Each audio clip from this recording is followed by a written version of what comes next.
டே 1.3ல 11th சம்ல அந்த X define இந்த இடத்துல பாருங்க என்ன கொடுத்துருக்கு பாரு, ஆர்னு கொடுத்துருக்கு. இப்போ சொல்யூஷன் போட்டோம்னா எக்ஸ் பிலாங்ஸ் டு ஆர்னு போட்டுக்க, ரியல் நம்பர்னு அர்த்தம். இந்த இதை ப்ரூவ் பண்ண சொல்லியிருக்கு, முதல்ல இதை ப்ரூவ் பண்ண சொல்லியிருக்கு. சரியாடா, லெஃப்ட் ஹேண்ட் சைடு எடுக்கிறேன். ஏய், F plus G composite of என்னது ஹச் அப்படின்னு அர்த்தம். பார்த்துக்குங்க, கொஞ்சம் புரிஞ்சுக்க. எஃப் காம்போசிட் ஆஃப் ஜி அப்படின்றத நீ எழுதையில எஃப் ஆஃப் ஜி ஆஃப் எக்ஸ்னு எழுதுவ. இப்படி இருந்தா தான் இப்படி எழுதுவ. நான் இருக்கா உனக்கு? இப்படி இருந்தால் இப்படி எழுதலாம், மாற்றிக்கலாம். சரியா? இப்போ நான் என்ன செய்கிறேன் அப்படின்னா, இதில் ஒரு எக்ஸ் இப்படி சேர்க்குறேன்னு வச்சுக்கோ.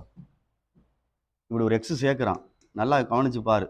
அது ரெண்டையும் கம்பேர் பண்ணுற மாதிரி. இது ஒரு செட்டு, அங்கிட்டு பக்கத்தில் எனக்குலாம் வேணா எக்ஸ் சேர்க்குற மாதிரி நினச்சிக்கோ இந்த இடத்துல. அப்போ எஃப்னு முன்னாடி உள்ளதை வச்சுட்டு நல்லா பாரு.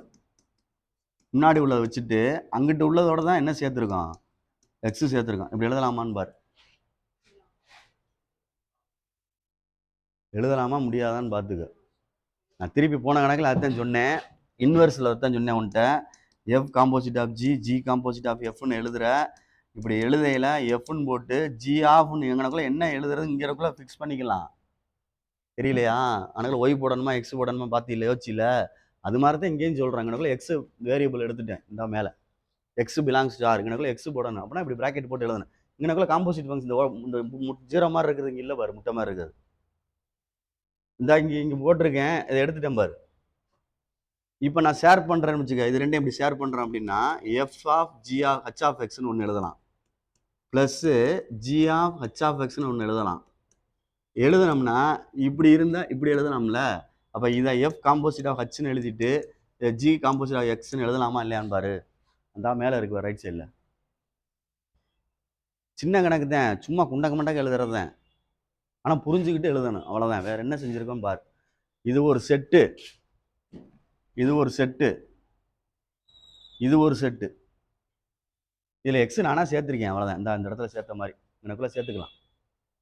அப்போ ஒன்றை வச்சுட்டு அங்கிட்டு பிளாக் பண்ணி எழுதிருக்கீங்களா, எஃப் ப்ராக்கெட் போட்டு தான் எழுதியிருக்கோம். அப்போ எஃப்னு எழுதி இதை எழுதி ப்ராக்கெட் போட்டு ஹச் ஆஃப் எக்ஸ்னு எழுதிட்டேன். அதுக்கடுத்து உள்ளே ஷேர் பண்ண தெரியாத, உள்ள அப்படியே டிஸ்ட்ரிபியூட்டிவ் லாங்குவேஜ் உள்ளே கொண்டு போகிறது. இந்த உள்ளே கொண்டு போயிட்டா இப்படி ஃபார்மெட் ஆயிடுச்சுன்னா இதை இப்படி எழுதலாம்ல. அந்த அங்கே எழுதி காமிச்சிருக்கேன்ல, அதானே எழுதுவ. அப்போ அந்த ஆன்சர் ரைட் சைடில் வந்துருச்சு பாரு. அவ்வளோதான் கணக்கு. புரியுதான்னு பாரு. அதான் சொல்கிறான்ல, குண்டக்க மண்டக்க எழுதிடக்கூடாது. எழுதிவிட்டு மார்க்கு அப்படின்னா போட மாட்டாங்க. அதுதான் சொல்கிறது. இதை வெரிஃபை பண்ண சொல்லியிருக்காங்க. இதுவும் ஈக்குவல் ஆகும். ஜஸ்டிஃபை ஒரு ஆன்சர் கேட்டிருக்கல, அதுவும் வரும். அதுக்கு பார்த்துக்கோ. செகண்ட் ஒன்று, இது ஃபஸ்ட்டு ஒன்று.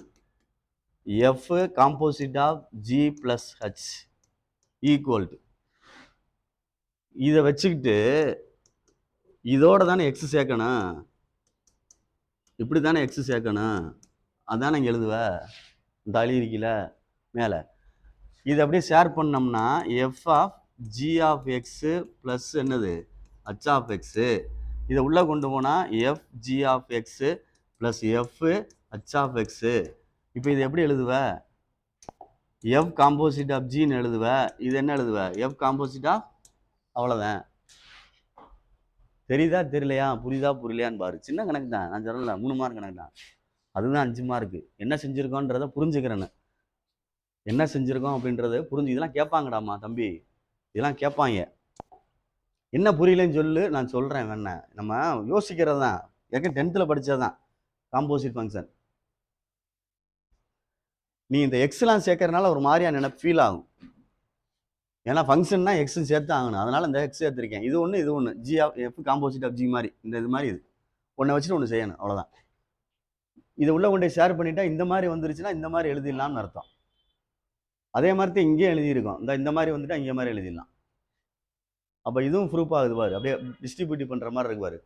எஃப் காம்போசிட் ஹச், அடுத்து என்ன இருக்குது பார்த்துக்க, ஜி காம்போசிட் ஆகும். இதுக்கு என்ன வரும், அதே மாதிரி தான் வெளியில் எஃப் இருக்குது, எஃப் காம்போசிட் ஆஃப் ஜி இந்த வந்துருச்சு, எஃப் காம்போசிட் ஆஃப் ஹச் இந்த வந்துருச்சு. புரியுதான்னு பார்த்துக்க. இதெல்லாம் சாதாரண கணக்கு, சின்ன கணக்கு.